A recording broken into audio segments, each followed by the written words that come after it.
Basic में जैसे मानिए मैंने कहा ए किसी कार्य को अगर मान लो 10 दिनों में करता है और बी किसी कार्य को मान लीजिए यहाँ पर 40 दिनों में करता है।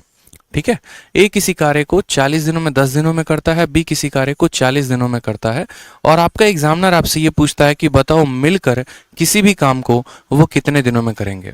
ये काम कुछ भी हो सकता है, जैसे मानो ए किसी खिलौने को 10 दिन में बनाता है, बी उसी खिलौने को 40 दिन में बनाता है, तो मिलकर वह एक खिलौने को कितने दिनों में बनाएंगे। ठीक है, ए कोई फैक्ट्री कोई खिलौना कुछ भी बनाए 10 दिनों में, बी जो है उसको 40 दिन में, तो मिलकर कितने दिनों में बनाएंगे।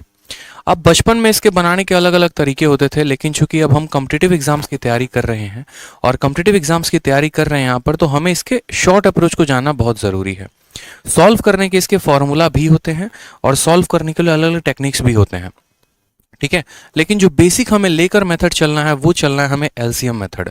फॉर्मूला जो है वो 1 से 2 ही काम आते हैं, उसके बाद वो काम आते नहीं हैं, तो हम सीखेंगे इनको पूरा का पूरा एलसीएम मेथड से। इसके अलावा कोई दूसरा मेथड हम नहीं सीखने वाले हैं। ठीक है, क्योंकि एलसीएम मेथड अपने आप में बहुत शानदार है। कल के दिन एफिशिएंसी को 2 गुना करना हो, 3 गुना करना हो या समय को आधा करना हो, कुछ भी करना हो, तो एलसीएम मेथड से हम बहुत ही अच्छे तरीके से हर उस कंसेप्ट को सीखेंगे और उसको लगा पाएंगे। ठीक है, तो जैसे मानते हैं किसी काम को 10 दिनों में करता है, बी किसी काम को 40 दिनों में करता है, बात करते हैं वो मिलकर उस कार्य को कितने दिनों में करेंगे। तो ऐसे केस में हमें इनका क्या लेना होता है, एलसीएम। 10 और 40 का एलसीएम कितना होगा, तो क्या 40 जो है वो 10 से पूरी तरीके से विभाजित हो जा रहा है। आप बोलेंगे हाँ सर 40 10 से पूरी तरीके से विभाजित हो जा रहा है। तो जब भी आप दो संख्याओं का एलसीएम यानी लघुत्तम समावर्तक लेते हैं, ठीक है, तो वहां पर अगर एक संख्या दूसरी से पूरी कट जाए तो दूसरी वाली संख्या ही उसकी क्या कहलाती है, एलसीएम कहलाती है। तो 10 और 40 का जो एलसीएम हम यहां पर लेंगे वो कितना होगा, 40 होगा। ठीक है, यहां पर हम क्या लिखते हैं, तो यहां पर हम जो है वो टाइम लिखते हैं। ये जो 40 हम लेते हैं, ये 40 हमारा क्या होता है, तो ये 40 हमारा वर्क होता है, यही हमारा टोटल कार्य होता है जिसको हमें करना होता है। ठीक है, यही हमारा टोटल कार्य होता है जिसको हमें करना होता है। उसके बाद बात करें तो 10 को कितने से गुना करने पर 40 आएगा, तो आप बोलेंगे सर 10 को 4 से गुना करने पर 40 आएगा, और 40 को कितने से गुना करने पर 40 आएगा, तो 1 से गुना करने पर। अब ये 4 और यहाँ पर ये 1 क्या है, ये क्यों आया, यहाँ पर 4 क्यों आया, यहाँ पर 1 क्यों आया, और ये है तो है क्या, तो इसको हम बोलते हैं यहाँ पर माय डियर एफिशिएंसी, जिसको आप हिंदी में कह सकते हैं कार्य करने की क्षमता, एफिशिएंसी। ठीक है, बोलते हैं कि तुम्हारे अंदर कितना पोटेंशियल है, तुम कितना काम कर पाओगे, तो इसको क्या बोलते हैं, क्षमता बोलते हैं। ठीक है, समय हो गया, क्षमता हो गया, कार्य हो गया। तो यहां से हमने एक बात को सीखा, और वो हमने क्या सीखा, हमने यहां पर सीखा जो हमारा वर्क है, जो हमारा कार्य है, वो बराबर होता है टाइम इनटू एफिशिएंसी के। वो बराबर होता है क्या, टाइम इनटू एफिशिएंसी के। बस पूरे के पूरे वर्क एंड टाइम में या टाइम एंड वर्क में हमें इसी फॉर्मूला को ध्यान रखना है कि टोटल वर्क बराबर total time into total efficiency. समझ में आ गया मेरी बात को, कि जो वर्क होता है वो बराबर होता है किसके, टाइम इनटू एफिशिएंसी के। इस बात को ध्यान रखेंगे हमेशा। अब यहां से कंसेप्ट नंबर 2 हमारा अराइज होता है। कंसेप्ट नंबर 2 क्या अराइज होता है, जैसे यहां पर आपको कंसेप्ट नंबर 2 की अगर हम बात करें तो कंसेप्ट 2 का आगे चलकर इस्तेमाल करेंगे, लेकिन थोड़ा सा उसके बारे में जानकारी प्राप्त कर लेते हैं। जैसा कि मैंने कहा कि वर्क बराबर क्या होता है, टाइम इनटू क्या हो जाएगा, एफिशिएंसी। अब मान लीजिए कि हमने वर्क को क्या कह दिया, वर्क को हमने कांस्टेंट कर दिया, स्थिर कर दिया। कार्य हमारा कांस्टेंट है, जैसे मान लीजिए कि ए है बी है, दोनों को समान कार्य करना है। ठीक है, दोनों को समान कार्य करना है, दोनों के कार्य में कोई बदलाव नहीं किया गया है। ठीक, तो उस केस में किसको ज्यादा समय लगेगा, किसको कम समय लगेगा। तो अगर हम यहां पर वर्क को कांस्टेंट कर देते हैं तो जो हमारा टाइम होता है माय डियर, वो हमारा इनवर्सली प्रोपोर्शनल हो जाता है किसके, एफिशिएंसी के, क्षमता के। यानी हम ऐसा कह सकते हैं कि जिसको जितना ज्यादा समय लगेगा उसकी एफिशिएंसी क्या होगी, उतनी कम होगी।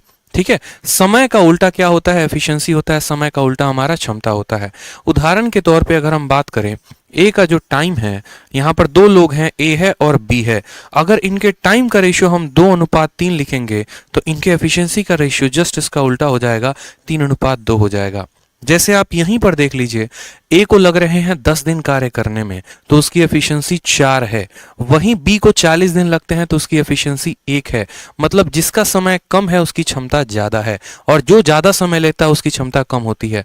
आप ऐसे समझ लीजिए, ये बहुत एनर्जेटिक पर्सन है, और एनर्जेटिक पर्सन है तो ये काम को बहुत कम दिनों में खत्म कर देता है, यानी इसके कार्य करने की क्षमता ज्यादा है। और यहां पर बी बहुत स्लोएस्ट पर्सन है, जिसको काम करने की क्षमता जो है बहुत ज्यादा समय लेता है, तो इसकी जो क्षमता हो गई वो क्या हो गई, बहुत कम हो गई। समझ में आ रहा है मेरी बात को यहां पर? ठीक है। तो अब यहां पर सवाल में हमसे जो पूछा गया वो ये पूछा गया है कि अगर ए किसी कार्य को 10 दिन में करेगा, बी किसी कार्य को 40 दिनों में करेगा, मिलकर वो इस कार्य को कितने दिनों में करेंगे। नोट करते रहेंगे जो जो बात मैं आपको बता रहा हूं। तो कल के दिन अगर हमसे टाइम पूछा जाएगा और किसके द्वारा, ए प्लस बी के द्वारा, तो हमें पता है टाइम बराबर क्या होता है, वर्क अपॉन एफिशिएंसी। तो टाइम बराबर हो जाएगा वर्क अपॉन एफिशिएंसी। अब बात करेंगे यहां पर एफिशिएंसी लिखे तो किसका लिखे, तो आप समय किसका निकाल रहे हैं, ए और बी दोनों का निकाल रहे हैं, तो एफिशिएंसी भी आपको ए और बी दोनों का लेना पड़ेगा। अगर आप ए का समय निकालते तो ए की एफिशिएंसी लेते, बी का समय निकालते बी की एफिशिएंसी लेते। आप दोनों का समय निकाल रहे हैं तो आपको एफिशिएंसी में दोनों का मान लेना पड़ेगा। अब आप बोलेंगे सर काम है कितना, तो 40 है, और एफिशिएंसी की बात करें तो 4 जमा 1 कितना हो जाएगा, 5 हो जाएगा। काटेंगे तो बोलेंगे सर उस काम को करने में मिलकर अगर ये करे तो 8 दिनों में उस काम को क्या करेंगे, ये खत्म कर देंगे। कितने दिनों में खत्म कर देंगे, तो 8 दिनों में खत्म करेंगे। तो तरीका क्या होता है हल करने का, तरीका साधारण सा होता है कि यहां पर हम टाइम ले रहे हैं, यहां पर एफिशिएंसी ले रहे हैं, और यहां पर जो है टोटल वर्क हम ले रहे हैं। समझ में आ गया? तो इसी के आधार पर चलिए कुछ सवालों को हम लगाते हैं। सबसे पहला सवाल आपके सामने है, ठीक है। बिल्कुल डेली क्लास चला करेंगी, कल से लाइव रहूंगा मैं। आज से डेली जो है 8:30 बजे क्लास चलेगी, परेशान करने की बात नहीं है, ठीक है। परेशान करने, चिंता करने की कोई आवश्यकता नहीं है। बस आप वीडियो को लाइक शेयर करते रहिए, हर जगह पर इसको वायरल करते रहिए। ज्यादा से ज्यादा लोग जुड़े हमारे साथ, ज्यादा से ज्यादा बच्चों का बेनिफिट हो, वो डेली इसी तरीके से 0 to हीरो लेवल के सभी क्लासेस को अटेंड कर पाए। और क्या चाहिए, ठीक है।